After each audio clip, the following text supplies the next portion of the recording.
Assalamualaikum warahmatullahi wabarakatuh. Kami dari kelompok 2 ingin mempresentasikan tentang pertemuan 10 desain arsitektur.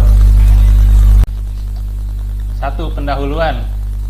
Perancangan arsitektur merupakan tahap pertama dalam proses perancangan perangkat lunak yang dimulai dengan perancangan data, kemudian berlanjut pada penurunan satu atau lebih struktur arsitektural. Lalu arsitektur sistem atau perangkat lunak adalah struktur sistem yang menggabungkan properti yang tampak dari komponen, lalu mendeskripsikan hubungan antar komponen tersebut. Lalu nantinya output ini pada sistem arsitektural sistem dari perancangannya berupa model arsitektur yang menggambarkan berupa sistem yang diatur sebagai satu set komponen yang saling berkomunikasi. Yang kedua, arsitektur perangkat lunak. Arsitektural perangkat lunak ini mencakup komponen bangunan yang berbeda dapat diintegrasikan menjadi suatu bentuk keseluruhan yang bersifat kohesif. Lalu bangunan juga yang dibuat sesuai dengan lingkungannya serta dengan kegunaannya juga. Mencakup segala sesuatu yaitu tekstur, warna, material, pembentuknya dikombinasikan untuk membuat tampilan yang bagus. Perancangan pencahayaan, template, dan garis batas. Dan yang terakhir merupakan suatu bentuk seni. Next, arsitektural perangkat lunak merupakan representasi yang memungkinkan untuk 1. Melakukan analisis terhadap efektivitas perancangan yang disesuaikan dengan kebutuhan yang dinyatakan sebelumnya. 2. Melakukan pertimbangan alternatif arsitektural pada tahap di mana perubahan perancangan dapat dilakukan dengan cara yang relatif mudah. Yang terakhir, mengurangi risiko yang berhubungan dengan konstruksi arsitektural pada perangkat lunak. Next, alasan arsitektural perangkat lunak. 1. Representasi arsitektural perangkat lunak adalah sesuatu yang memungkinkan terjadinya komunikasi di antara semua pihak yang tertarik pada pengembangan sistem berbasis komputer. Yang kedua, arsitektural yang dibuat di awal perancangan akan memiliki efek yang menentukan pada semua pekerjaan rekayasa perangkat lunak selanjutnya. Yang terakhir yaitu arsitektur menggambarkan model yang relatif mudah dan mudah dipahami dan menggambarkan bagaimana sistem distrukturkan dan bagaimana komponen di dalamnya saling bekerja sama. A. Deskripsi arsitektural. Sasaran dari deskripsi arsitektural ini yaitu untuk menetapkan kerangka kerja, konseptual, dan kosakata yang digunakan secara perancangan arsitektur perangkat lunak. Yang kedua, menyediakan panduan yang rinci pada waktu mempresentasikan deskripsi arsitektural. Yang terakhir yaitu untuk memandu praktek perancangan yang baik.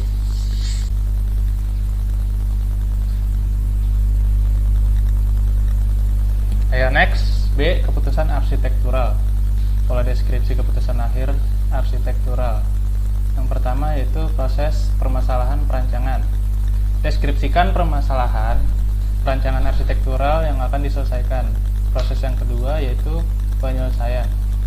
Dalam proses ini yaitu menentukan pendekatan yang dipilih untuk menyelesaikan permasalahan yang berkaitan dengan perancangan. Yang terakhir, kategori. Proses terakhir ini merupakan spesifikasi kategori perancangan yang akan diselesaikan permasalahannya seperti perancangan data, struktur isi, dan komponen, integrasi, serta presentasi.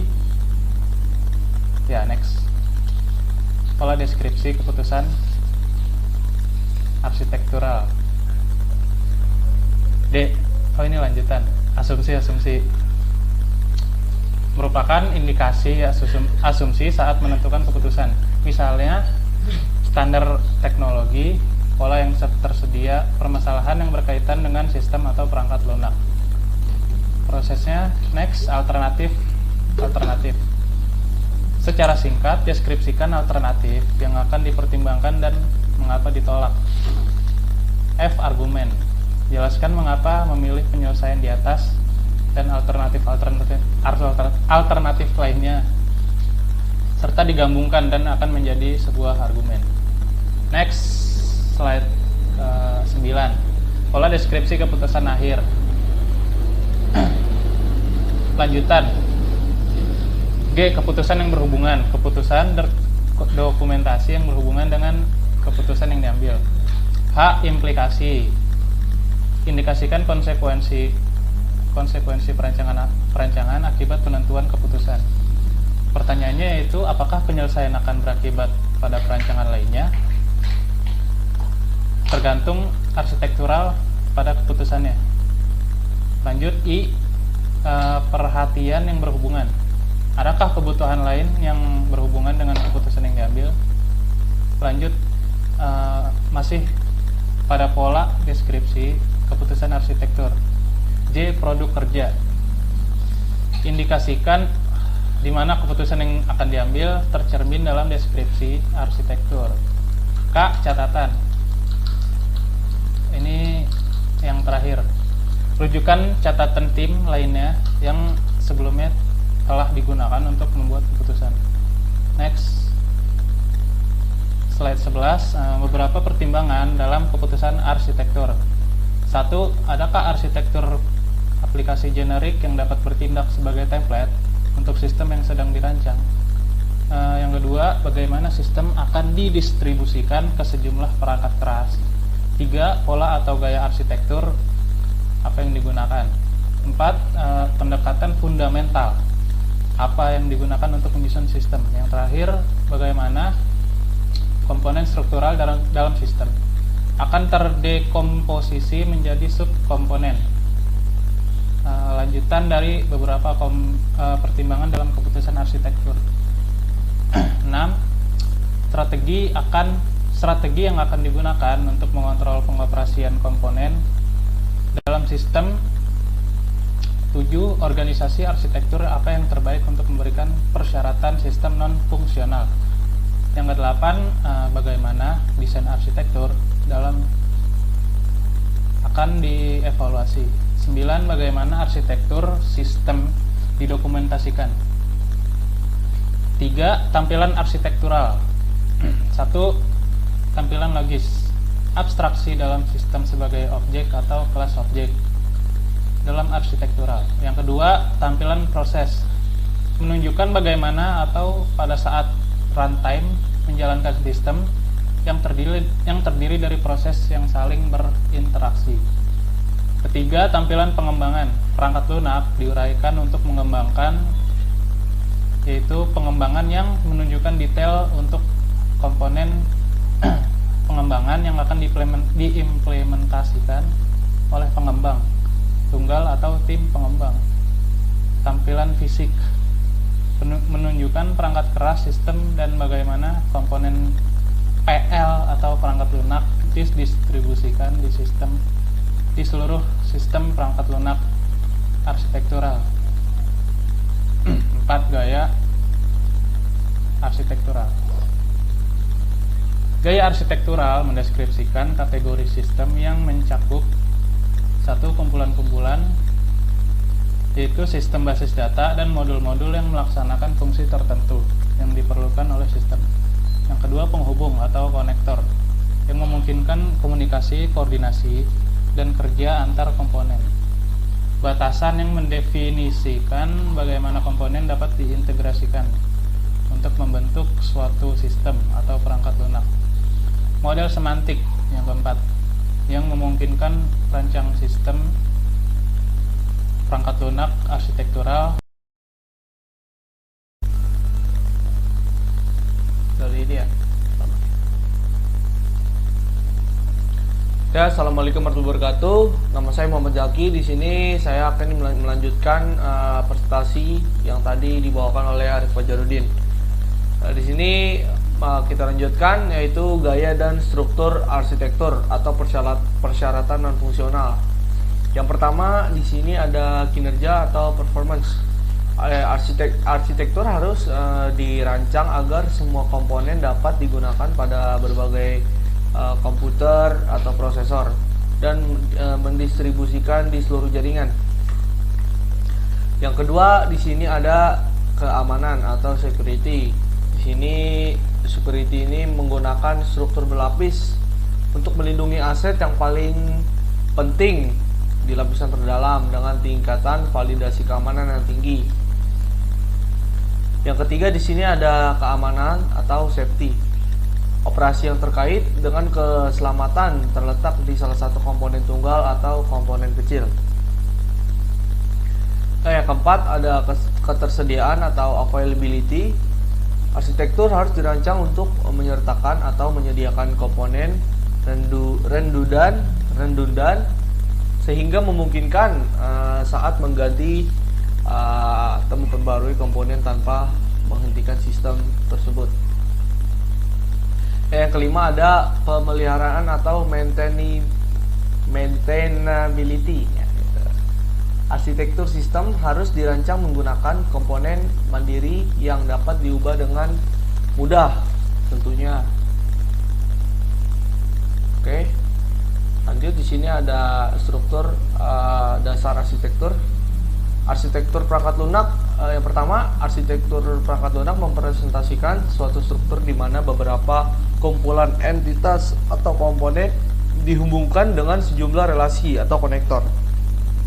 Yang kedua, komponen dan konektor dihubungkan dengan properti yang dapat membedakan jenis komponen dan konektor yang digunakan. Oke, di sini yang A yaitu struktur fungsional. Yang pertama, komponen mempresentasikan fungsi atau entitas. Yang kedua, konektor mempresentasikan antarmuka untuk melewatkan data ke suatu komponen. Yang ketiga, properti mendefinisikan sifat dari komponen dan mengorganisasikan antarmuka. Oke, lanjutan yang ke B itu ada struktur implementasi. Yang pertama di sini ada komponen berbentuk paket, kelas, objek, prosedur, fungsi, metode, dan lain-lain yang merupakan sarana untuk mengemas fungsionalitas komponen pada berbagai perangkat abstraksi. Yang kedua ada konektor meliputi kemampuan untuk melewatkan data dan kendali berbagi data, menggunakan dan menginstansiasi. Ya, gitu. Selanjutnya, properti pada komponen fokus pada karakteristik kualitas seperti kemampuan untuk maintenance dan reuse yang dihasilkan saat struktur diimplementasikan. Selanjutnya yang C, struktur konkurensi. Komponen merepresentasikan unit-unit konkurensi yang terorganisasi sebagai pekerjaan paralel atau thread. Untuk selanjutnya, konektor mencakup sinkronisasi, prioritas, mengirim data, dan menjalankan proses atau fungsi. Selanjutnya, properti mencakup prioritas, kemampuan untuk meramalkan, dan waktu eksekusi. Selanjutnya, yang gede, struktur fisik. Pertama, komponen merupakan perangkat keras fisik. Yang kedua, konektor merupakan antarmuka antar komponen perangkat keras. Selanjutnya, properti berkaitan dengan kapasitas, bandwidth, kinerja, dan atribut lainnya. Selanjutnya, yang ke E, struktur pengembangan, yaitu mendefinisikan komponen, produk kerja, dan sumber informasi lainnya. Selanjutnya, konektor mempresentasikan relasi antar produk kerja. Selanjutnya, properti mengidentifikasi karakteristik tiap-tiap item. Oke, di sini selanjutnya yang kelima yaitu pola arsitektur atau architectural patterns. Yang ke A, yang A itu ada lapisan arsitektur atau layered architecture. Ya, di sini pemahaman tentang memisahkan dan yang kelima ada pola arsitektur atau architectural patterns. Yang A, lapisan arsitektur atau layered arsitektur. Di sini yang pertama, poin pertama, pemahaman tentang pemisahan independensi yang sangat penting untuk desain arsitektur karena memungkinkan perubahan secara lokal. Poin kedua, menambahkan tampilan baru atau mengubah tampilan yang ada yang dapat dilakukan tanpa perubahan apapun pada data dalam model. Nah, di sini ada gambar, contoh gambar generik arsitektur lapisan. Nah, di sini ada user interface yang lapisan paling atas ini menyediakan fasilitas antar muka pengguna. Nah, di sini di lapisan yang selanjutnya nih, user interface management atau lapisan aplikasi ini, komponen fungsionalitas aplikasi dan komponen utilitas. Selanjutnya di lapisan ketiga ini ada core business logic atau aplikasi functionality, yaitu di lapisan ketiga ini manajemen antar muka pengguna dan menyediakan autentikasi dan otorisasi pengguna. Di sini ada lapisan terendah, yaitu sistem support. Perangkat lunak mendukung sistem. Sistem ini ada basis data dan OS. Di lapisan terendah ini mendukung basis data dan OS. Oke, selanjutnya ada pola arsitektur berlapis. Yang pertama ada deskripsi, yaitu untuk mengatur sistem ke dalam lapisan dengan fungsi terkait. Lapisan menyediakan layanan ke lapisan di atasnya sehingga lapisan tingkat terendah mewakili layanan inti yang kemungkinan akan digunakan di seluruh sistem. Di sini contoh, misalkan sebuah model berlapis dari suatu sistem untuk berbagi dokumen hak cipta yang disimpan di media penyimpanan. Nah, di sini saat digunakan, yaitu poin pertama, saat membangun fasilitas baru di atas sistem yang ada. Poin kedua, ketika pengembangan tersebar di beberapa tim dengan tanggung jawab masing-masing tim. Poin ketiga, ketika ada persyaratan untuk keamanan multi level. Selanjutnya di sini keuntungan, yaitu memungkinkan pergantian seluruh lapisan selama antarmuka dipertahankan. Fasilitas rendun, misal autentikasi, dapat disediakan di setiap lapisan untuk mengikatkan keandalan sistem. Nah, di sini ada keuntungan, di sini juga ada kerugian, yaitu melapiskan yaitu lapisan tingkat tinggi mungkin harus berinteraksi langsung dengan lapisan tingkat yang lebih rendah daripada melalui lapisan tepat di bawahnya. Kinerja dapat menjadi masalah karena beberapa tingkat interpretasi permintaan layanan di proses setiap lapisan.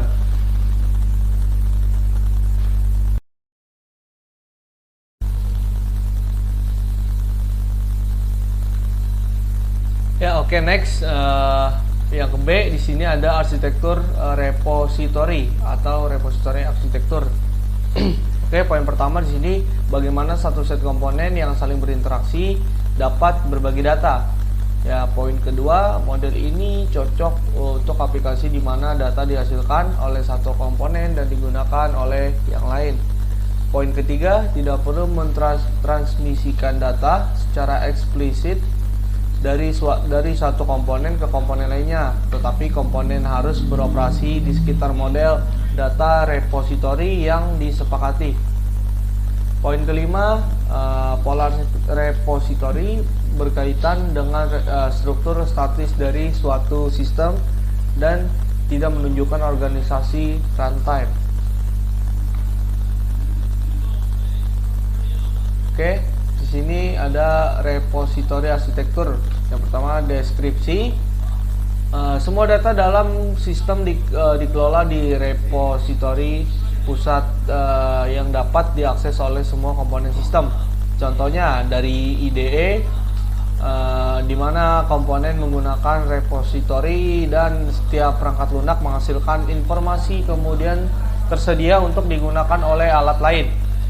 Saat digunakan, ketika sistem dengan sejumlah besar informasi yang dihasilkan disimpan untuk waktu yang lama.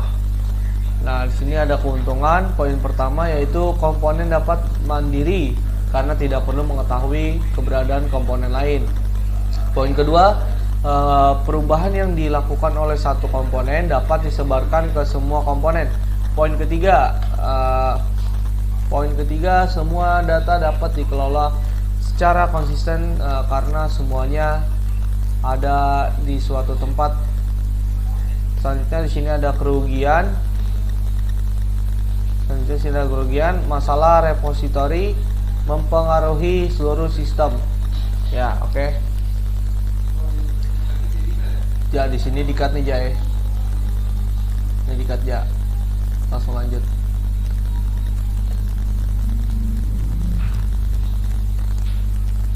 Oke, lanjut. Yang C, client server arsitektur. Poin pertama, sebuah sistem mengikuti pola client server diatur sebagai satu set layanan server dan klien yang mengakses dan menggunakan layanan. Poin kedua, komponen utama dari model ini ada beberapa.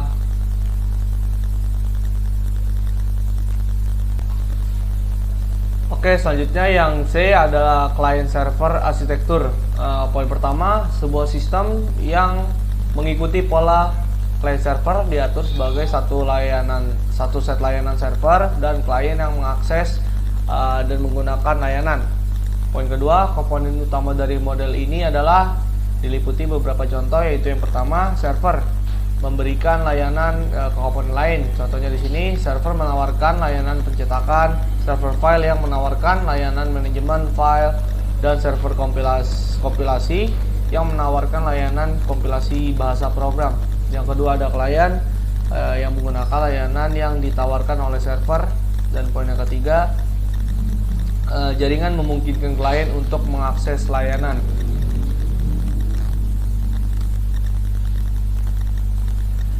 Client server selanjutnya, client server arsitektur. Di sini poin pertama, arsitektur client server dianggap sebagai arsitektur sistem distribusi. Tetapi model logis dari pelayanan independen yang berjalan pada server terpisah dapat diimplementasikan pada satu komputer. Poin kedua, penggunaan yang efektif dapat dilakukan dari sistem jaringan yang banyak prosesor terdistribusi. Yang poin ketiga, sangat mudah untuk menambahkan server baru dan mengintegrasikan dengan seluruh sistem atau mengupgrade server secara transparan tanpa mempengaruhi bagian lain dari sistem.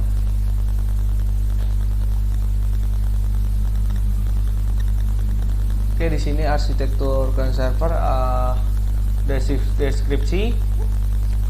Fungsionalitas sistem diatur ke dalam layanan dengan setiap layanan yang dikirim dari server terpisah.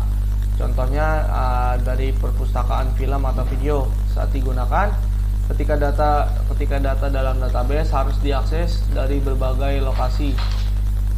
Keuntungannya, poin pertama, server dapat didistribusikan melalui jaringan. Poin kedua, fungsi umum dapat tersedia untuk semua klien dan tidak perlu diterapkan di semua layanan.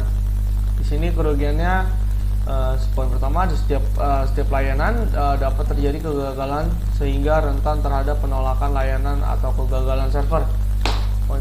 Poin kedua, kinerja dapat diprediksikan karena tergantung pada jaringan dan juga sistem. Assalamualaikum warahmatullahi wabarakatuh. Nama saya Muhammad Reja Wiarto. Saya ingin melanjutkan dari presentasi Muhammad Zaki, yaitu D, Pipe and Filter Architecture. Model dari sistem runtime di mana transformasi secara fungsional memproses input dan menghasilkan output. Aliran data bergerak secara berurutan seperti dalam pipa. Setiap langkah pemrosesan diimplementasikan sebagai transformasi. Transformasi dapat dilakukan secara berurutan atau paralel. Data diproses oleh transformasi per itemnya atau dalam satu bak. Pipe digunakan untuk melewati aliran teks dari satu proses ke proses lainnya. Filter digunakan pada transformasi untuk menyaring data. Pipe and filter. Oke, lanjut. Pipe and filtering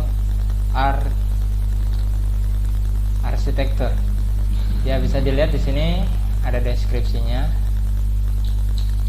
Ya, nama pipe and filter. Deskripsinya, pengolah data diatur dalam suatu sistem sehingga setiap komponen pemrosesan dapat difilter, maksudnya bersifat diskrit dan melakukan satu jenis transformasi data. Contoh pada sistem untuk memproses faktur. Umumnya digunakan dalam aplikasi pemrosesan data baik bulk atau berbasis transaksi, di mana input diproses dalam tahap terpisah untuk menghasilkan output. Keuntungannya mudah dimengerti dan mendukung transformasi reuse. Gaya alur kerja cocok dengan struktur proses bisnis. Dapat diimplementasikan sebagai sistem sekuensial atau konkuren. Kerugiannya atau kekurangannya, format transfer data harus disepakati di antara transformasi komunikasi. Setiap transformasi harus memahami input dan tidak mempublikasikan outputnya ke bentuk yang tidak dipahami. Meningkatkan overhead setiap sistem berarti bahwa tidak mungkin menggunakan kembali transformasi fungsional yang menggunakan struktur data yang tidak kompatibel. Contohnya ini bentuk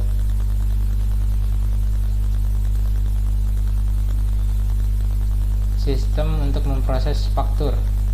Suatu organisasi telah menerbitkan faktur kepada pelanggan seminggu sekali. Pembayaran yang telah dilakukan direkonsiliasi dengan faktur untuk faktur yang telah dibayarkan.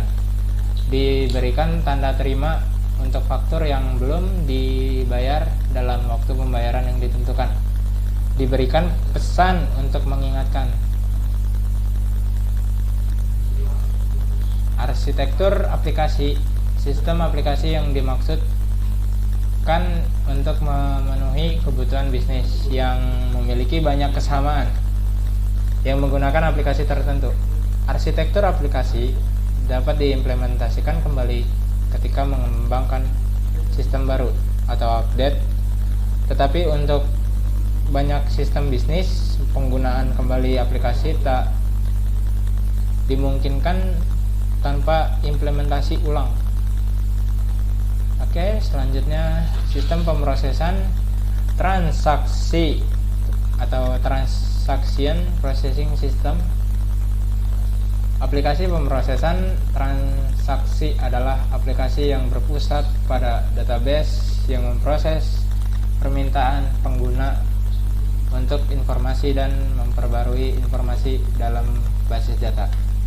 Merupakan jenis sistem bisnis interaktif yang paling umum, di mana pengguna membuat permintaan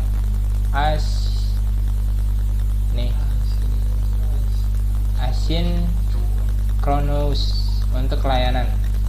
Transaksi basis data adalah urutan operasi yang diperlakukan sebagai unit tunggal, dan semua operasi dalam transaksi harus diselesaikan sebelum perubahan basis data dibuat permanen.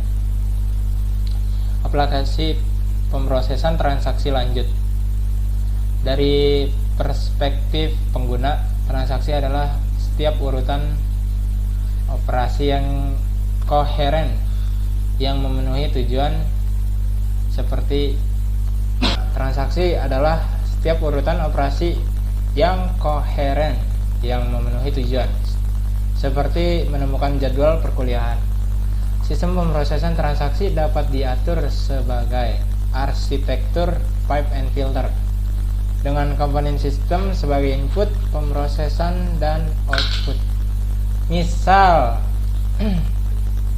pelanggan menarik uang tunai, dari ATM. Sistem ini terdiri dari dua komponen, PL ATM dan PL pemrosesan.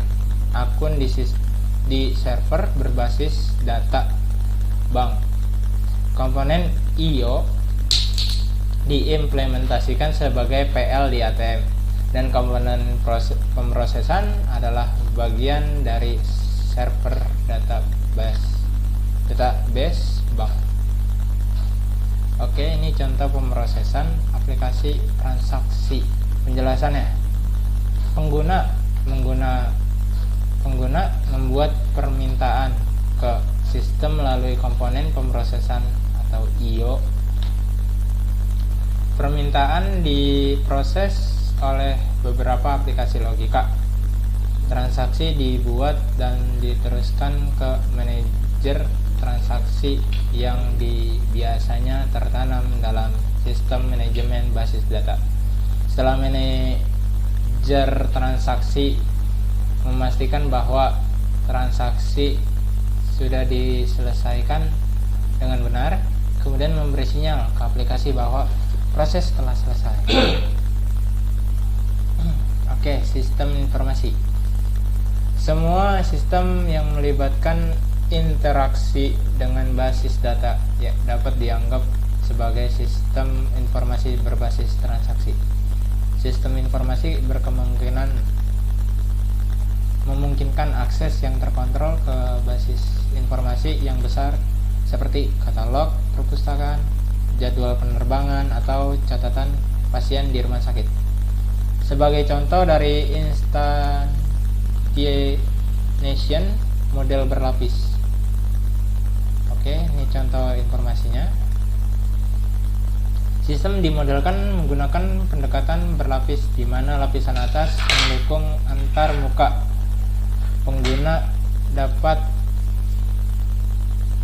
pengguna dan lapisan bawah adalah database sistem. Lapisan komunikasi pengguna menangani semua IO dari antarmuka pengguna, dan lapisan pencari informasi untuk mengakses dan memperbarui database. Oke, sistem pemrosesan bahasa atau language process system adalah sistem di mana yang bermaksud pengguna dinyatakan dalam bahasa formal seperti Java, memproses ke dalam bahasa formal, kemudian menafsirkan referensi secara internal.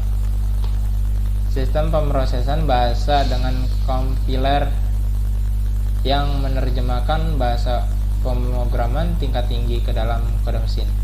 Sistem pemrosesan bahasa juga menerjemahkan bahasa alami atau buatan ke dalam representasi bahasa lain, dan bahasa pemrograman dapat mengeksekusi kode yang dihasilkan.